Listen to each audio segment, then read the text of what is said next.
dhaqaatiir u dhashay dalka Hindiya oo ku takhasusay qalliimada casriga ah leesarka ayaa ka howlgalaya cisbitaalka Kalkaal ee magaalada Muqdisho iyagoo si gaar ah u daweynaya ilmo la'aanta qalliinka leesarka sida furista duubooyinka ugxaanta dhiciska iyo burooyinka minka. Dr. Galad Shiil Ducaale oo ah gudoomiyaha cisbitaalka Kalkaal ee magaalada Muqdisho ayaa sheegay in qalliinka noocan ah ay markii ugu horeysay ka fulinayaan dalka Soomaaliya.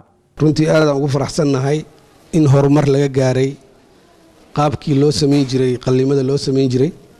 qalliinkan hadda aan sameynayno waxa waaye waa fibroid 6 cm ah oo gabadhan normally inta badan ay dhaqaatiirtu ku yiraahdeen open aan ku sameynaynaa ama qalliin furan aan sameynayna laakiin alxamdulillah hadda inaan laparoscopy ku sameyn karno awood aan ilaahay maaragtay fadligiisa noo siiyey awoodda u saaray waxaa ka mid ah in technology-ga casriga laga daba gaaro si maaragtay waddanka waxyaalaha maaragtay ka maqan loo dhammaystiro loo keeno.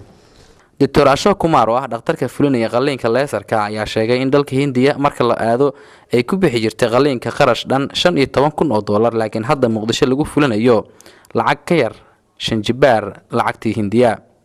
dadka maanta qalliinka lagu sameeyay waxaa ka mid ahaa hooyada Soomaaliyeed oo Home Cable TV la hadashay qalliinka ka hor oo lagu qalaya leesar dhowr istaalan tagayna waxa laga yiri qalliin oo koraha laga qalaya marka kana waxay yiraahdeen waxa lagu qalayaa leesarkaas maanan soo aaday haddana waa lagu qalaya waa joogaa.